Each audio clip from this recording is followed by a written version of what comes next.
एक गांव था, एक गांव में एक पंडित रहा करते थे, एक पुजारी जी रहा करते थे। हमेशा सुबह शाम पूजा किया करते थे और हनुमान चालीसा पढ़ा करते थे और मंदिर पे पूजा किया करते थे। अचानक एक बार अनाउंस होता है गांव में कि गांव में बाढ़ आने वाली है, सभी लोग गांव छोड़ के भाग चलो। अब गांव वाले सब भागने लगते हैं। उसमें जो एक व्यक्ति आता है, बोलता है कि पंडित जी एक काम करो, जल्दी से गांव छोड़ के भाग चलो और यहाँ पे बाढ़ आने वाली है। पंडित जी बोलते हैं आप लोग जाओ, हमें कुछ नहीं होगा, क्योंकि हमने पूजा सुबह शाम किया है भगवान को और हनुमान चालीसा पढ़ता हूँ, मुझे विश्वास है ऊपर वाले पे और मुझे कुछ नहीं होगा। तो गांव भाग जाते हैं, गांव में सभी लोग भाग जाते हैं, गांव पूरा खाली हो जाता है, इतने में पानी भर जाता है गांव में पूरा। और पंडित जी क्या काम करते हैं, जीने पे चढ़ जाते हैं ऊपर मंदिर पे। अब इतने में पानी जब ज्यादा आता है तो जब जीने चढ़ जाते हैं उसके बाद पंडित जी हाथ जोड़ते हैं, भगवान को सुमिरते हैं, हे प्रभु मुझे बचा लो, हे प्रभु मुझे बचा लो, ऐसा सुमिरते हैं। इतने में एक व्यक्ति आता है नाव लेकर के और बोलता है पंडित जी आइए इस नाव पे बैठ लीजिए, हम लोग तैर के निकल चलेंगे। पंडित जी बोलते हैं आप जाइए, मुझे कुछ नहीं होगा, मुझे बचाने हनुमान जी आएंगे और मैं हमेशा सुबह शाम पूजा किया हूँ हनुमान जी का, मुझे बचाने के लिए हनुमान जी आएंगे। अब वो नाव वाला चला जाता है, इसमें पानी और ज्यादा बढ़ता है। धीमे धीमे पंडित जी क्या करते हैं, मंदिर की छत पे चले जाते हैं। अब पानी वहां भी भर जाता है और जब पानी वहां भरता है तो फिर पंडित जी सुमिरते हैं भगवान को, हनुमान जी को। और फिर एक जहाज से एक व्यक्ति आता है और सीढ़ी फेंकता है रस्सी बांध के, बोलता है पंडित जी इस सीढ़ी को पकड़ लीजिए, हम लोग उड़ के निकल चलेंगे। पंडित जी बोलते नहीं आप लोग जाइए, मुझे कुछ नहीं होगा, मैं हनुमान चालीसा सुबह शाम पढ़ता हूँ, मुझे भगवान पे भरोसा है, मुझे कुछ नहीं होगा, मुझे बचाने हनुमान जी आएंगे। और इतने में पंडित जी डूब जाते हैं। पंडित जी डूब जाते हैं और पंडित जी का स्वर्गवास हो जाता है। और पंडित जी ने अच्छा कर्म किया था, क्योंकि सुबह शाम हनुमान जी का पूजा करते थे और एक किसी के साथ कभी गलत नहीं किए थे, अच्छा कर्म किए थे, तो उनको सीधा स्वर्गवास होता है। और जब स्वर्गवास होता है, जैसे स्वर्ग में एंट्री करते हैं पंडित जी, वैसे हनुमान जी गदा लेकर के गेट पे खड़े मिलते हैं।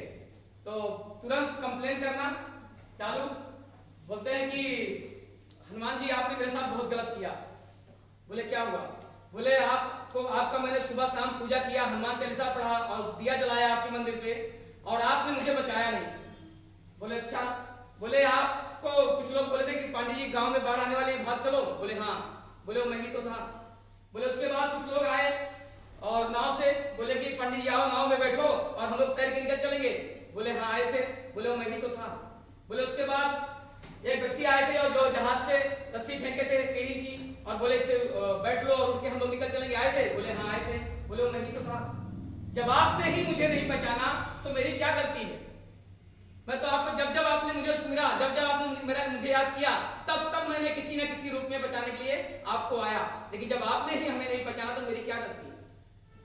तो दोस्त आज इसी तरह AWPL आप लोगों ने मंदिर गए होंगे, मस्जिद गए होंगे, गुरुद्वारे गए होंगे, आप लोगों ने परम पिता परमात्मा से, वाहेगुरु अल्लाह ताला से आप लोगों ने मन्नत मांगी होगी कहीं ना कहीं कि मुझे कुछ अच्छा मिले, हमारा परिवार अच्छा चले, हमारा अच्छी जॉब लगे या अच्छा हमारा काम चले। तो आज आपको भगवान ने यहाँ पे एक प्लेटफॉर्म दे दिया है, किसी न किसी के माध्यम से भगवान आते हैं। आप खुद आपको पकड़ने अपॉर्चुनिटी, ऐसा नहीं बोलेंगे भगवान के बेटा ये पकड़ असली PS, यहाँ तेरी जिंदगी बदल जाएगी, ऐसा कभी नहीं बोलेंगे।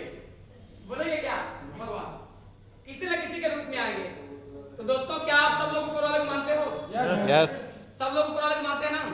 आज जो भी होता है वो कहीं ना कहीं मर्जी किसकी होती है? ऊपर वाले की। अगर एक पत्ता भी हिलता है तो मर्जी किसकी होती है? ऊपर वाले की। यानी कि जो कुछ भी होता है मर्जी ऊपर वाले की होती है। तो आज अगर आपको मिला हुआ है तो मुझे यकीन है कि अब कहानी सुनाने के बाद में आप सभी को हेल्प बिजनेस को करने में अच्छा मौका मिलेगा। मुझे भी आज के 2 साल पहले मिला था और मैंने इस बिजनेस को जब देखा तो मेरे पास कोई ऑप्शन नहीं था कि मैं इस बिजनेस को इनकार कर सकूं। ऐसा हमें प्लान में कुछ दिखा ही नहीं जिसकी वजह से मैं इनकार कर सकूं। मैंने कहा अगर समझ में आया तो पैसे ही पैसा, नहीं तो पहले जैसा। अगर काम चला तो पैसे ही पैसा और नहीं तो पहले जैसा। हमारा आगे चलाना कौन रोक सकता है भाई? आप जो हमारा व्यापार है वो कोई रोक पाएगा क्या? वो किसके बस में? वो मेरे बस में है ना। तो मैंने काम को स्टार्ट किया और ऑटो चला करके, और आज ऑटो छोड़ भी दिया हूँ। लगभग 5 से 6 महीना हो गया, फुल टाइम आ गया हूँ। जब मैंने देखा कि अब मैं यहाँ से हमारा खर्चा चल सकता है तो मैं फुल टाइम आया। अभी मैं टीम डेवलप कर रहा हूँ। अभी टीम डेवलप हो रही है। टीम डेवलप में खर्चा ज्यादा होता है, क्योंकि आना जाना पड़ता है थोड़ा, लेकिन यही इनकम की अगर मैं बात करूँ, अभी हमसे आप मिलेंगे 1 साल बाद 2025 में, तो हमारी महीने की इनकम कम से कम 5 लाख की होने जा रही है मेरे दोस्त। 5 लाख की महीने। ये पावर डायरेक्ट सेलिंग का है। क्या ऑटो चला के कभी 5 लाख तक पहुंच सकते थे क्या? आज हमारे गुरुजी जो हमारे अपलाइन है मिस्टर अनिल कुमार सर, आज महीने की 5 लाख इनकम में है। जिस समय हमको बताए थे तो 7वें लेवल पे थे, आज सर डायमंड है। और हमारा डायमंड, मेरा लक्ष्य है कि 2024 जाते जाते दुनिया इधर से उधर हो जाए, लेकिन मुझे डायमंड सीट लेना है तो लेना है। जाएंगे।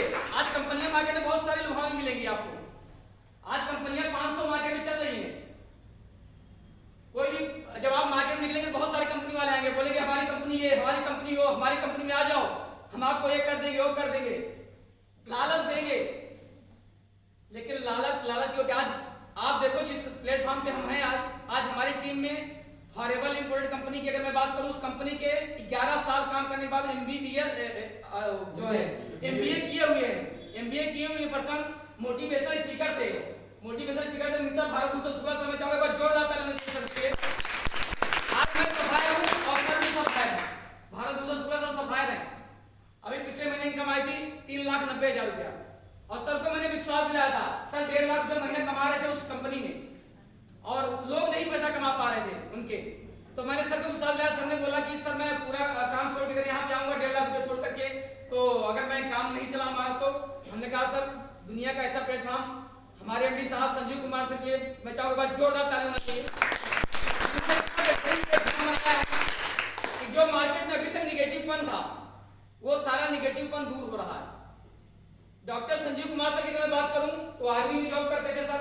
आर्मी में जॉब करने के साथ साथ उसके अंदर देश सेवा, देश जो भी व्यक्ति आर्मी का है उसके अंदर देश सेवा, देशभक्ति कूट के भरी होती है। आज देखिए जब भी कोई संकट आता है, तब भी आपको प्लान में सारी चीज बताई गई होगी। 25 लाख रुपया PM फंड लोड किए थे। पुलवामा हमला हुआ था, 11 लाख रुपया सर ने पहुंचाने का काम किया था। राम मंदिर में 21 लाख रुपया। यानी कि जब भी विपद आती है हमारे देश में, जब भी कोई संकट आता है, तब हमारे MD साहब चढ़ हिस्सा लेते हैं। आज कोई एक सिंगल कंपनी का नाम बता दे कैसा कर रही है। कंपनियां केवल पैसा ऐंठने के लिए काम कर रही है, वो ये नहीं देख रही कि लीडर पैसा कमाएगा नहीं कमाएगा। यही कारण है कि बड़ी कंपनी के लीडर 5-5 साल काम करके 6-6 साल काम करने के बाद जो अचीवमेंट नहीं ले पाए थे, वो अचीवमेंट यहाँ ले रहे। एक हमारे बीच में और बैठे हैं सुनील पांडे सर, चाहूंगा जोरदार तालियां चाहिए सर। और फॉरेबल इंपोर्टेड में कंपनी में काम करने के बाद और सर ने फिर वापस डिसीजन ले लिया था वही काम करने का। अपना क्या है सर, होंडा में ट्रेनर। मतलब देखो आज मार्केट में निगेटिव पर इसीलिए है, कंपनियां जो है मार्केट जितनी भी चल रही हैं, वो कहीं ना कहीं उनका मार्केटिंग प्लान सही नहीं है। अगर मार्केटिंग प्लान सही है तो प्रोडक्ट सही नहीं है, प्रोडक्ट सही है तो एजुकेशन नहीं है। अगर और इसी वजह से लोग फेल हो रहे हैं। और सर ने अभी इसमें आया बहुत तेज काम कर रहे हैं। एक हमारे सर के अपलाइन में है BN पांडे जी, में चाहूंगा बात जोरदार तालियां हो जाए इसके लिए। सर की उम्र 70 साल। कितनी उम्र है सर? 74 साल एज है। और सचिवालय में महासचिव के नीति सचिव थे, और सर भी फॉरेबल में थे। महीने 1.5 लाख जब कमा रहे थे वहां भी। आज सर इस संस्था में है और बहुत तेज काम कर रहे हैं। अभी इस उम्र में 74 साल की उम्र में अपने आप को नौजवान समझते हैं। प्रोडक्ट इस्तेमाल कर रहे हैं हमारा। और मैं हमेशा कभी घर जाओगे तो आप 5-6 जगह प्रोडक्ट खुला होगा, इस्तेमाल करते हैं। देवरिया मीटिंग कर रहे हैं, अभी देवरिया मीटिंग कर रहे हैं। देखिए आज इंसान 50 साल हो जाता है ना, 60 साल के साथ सोचता है मैं तो बुढ़ा हो गया। 85 साल में इंसान अपने आप को बुढ़ा मान लेता है। और सर 74 साल के होने के बावजूद काम क्यों कर रहे हैं? क्यों? अपना प्रोडक्ट इस्तेमाल कर रहे हैं, हेल्थ को सही रख रहे हैं। आज बहुत सारे ऐसे लोग हैं बेचारे दुनिया छोड़ चले जाते हैं, लेकिन उनको विश्वास ही नहीं होता है आयुर्वेद के ऊपर। उनको लगता है कि जब बड़े डॉक्टर लोग नहीं ठीक कर पा रहे हैं, आयुर्वेद का प्रोडक्ट क्या ठीक करेगा। उनको ऐसा लगता है कि उनको विश्वास नहीं है, दुनिया छोड़ देते हैं, चले जाते हैं, ठीक भी नहीं होते हैं, बीमारी से इलाज करा के थक जाते हैं, उसका दुनिया छोड़ देते हैं, लेकिन उनको विश्वास नहीं होता है। हम तो सबसे अपने आप को सौभाग्यशाली इसलिए मानते हैं कि कम से कम हमें प्रोडक्ट का नॉलेज तो जानकारी तो है, अपने परिवार को, अपने जानने वाले को कम से कम स्वस्थ रख सकते हैं। ये बहुत बड़ी बात है। आज 74 साल के पांडे सर अगर जो है प्रोडक्ट इस्तेमाल करके दहाड़ रहे हैं, ट्रेनिंग दे रहे हैं देवरिया में, इसका मतलब कि प्रोडक्ट में दम है। तो दोस्तों लगभग हमारी सारी बातें पूरी हो गई है, और आप सब लोगों ने काफी समय दिया है, और आप सभी लोगों को बहुत बहुत धन्यवाद। मैं ऊपर से प्रार्थना करता हूँ आप सभी लोगों का शुभ हो, मंगलमय हो। आप सभी लोग करोड़पति बने और स्वस्थ रहें। भगवान भोलेनाथ आप सभी लोग को स्वस्थ रखें।